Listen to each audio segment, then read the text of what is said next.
Such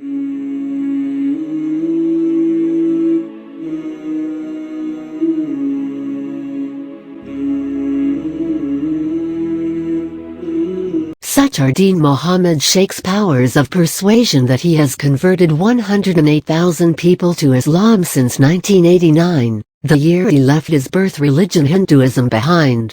His multicolored business card describes the Madli dweller as the president of the Jamia Masjid Al-Awali and Madrasa Aishat-Alim Al-Quran, an institute for conversions to Islam. The reedy 70-year-old brandishes an embellished cane. A red and white keffiyeh perched on his shoulder offers people a hint to his theological leanings. As he speaks to the Express Tribune, his arm slices an invisible arc through the air. He is gesturing to a vast expanse of 9 acres of donated land where converts are invited to pitch a tent and stay. "My heartfelt wish is that the entire world becomes Muslim," comes his response, when asked about the en masse conversions. His piety is matched only by its ambition. But contrary to the grandiose proclamation, this preacher isn't a repository of rehearsed soundbites. It is only after he settles down on a charpoy that he deigns to embark on the journey of a Hindu named Jangli, who became an expert in evangelism. "I always loved Islam," he begins. "I read the Holy Quran and realized that 360 gods were not of any use to me. At first he had to study the Holy Quran in secret. There was the risk of being misunderstood if a Muslim caught him with the holy book. He started fasting, and in fact he would begin a day before Ramadan started." Sheikh's mother grew alarmed at her son's forays into another faith.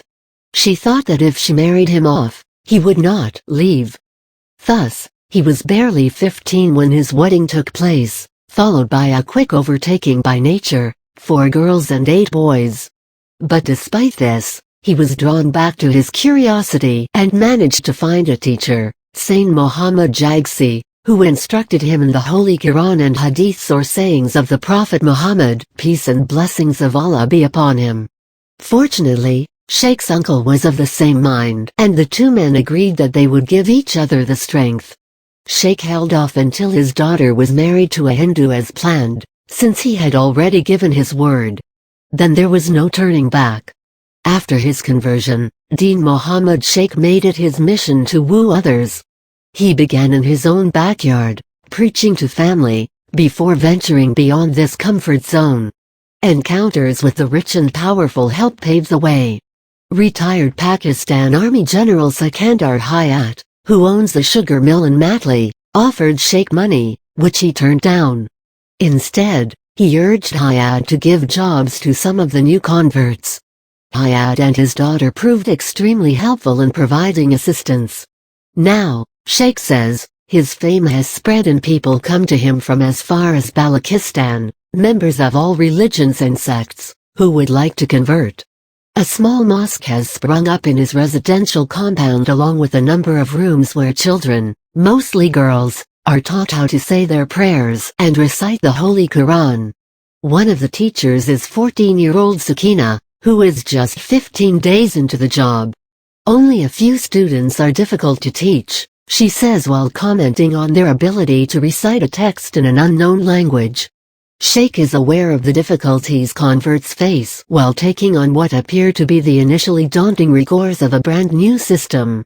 He makes life easy for the first 40 days. They only have to pray prayers, he says while referring to the mandatory parts.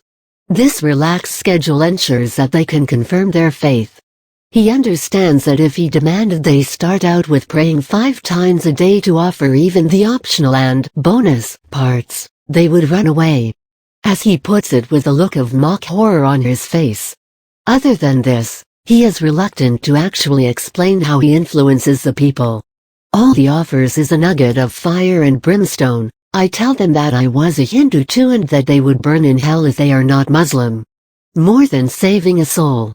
There are other practical considerations that accompany conversions. In order to save the converts from influential Hindus in other districts, Sheikh packs them off to Hubchauk while the kalima is still most on their lips. Their families would beat them up for converting otherwise, he explains. This trick of the trade he learned from personal experience. He alleges that he was kidnapped along with his daughter-in-law by influential Hindus who threatened him so that he would stop converting people. They don't want these poor Hindus to stand up to them when they become Muslims, Sheikh maintains. Despite 108,000 conversions, for which a record is kept, Sheikh still doesn't feel his work is done. He wants everyone to be a Muslim and learn from his example. He also attends the Tablighi Jamaat's annual congregation in Ravindra, although he doesn't believe in sectarian divisions. All groups are like brothers to me, he declares.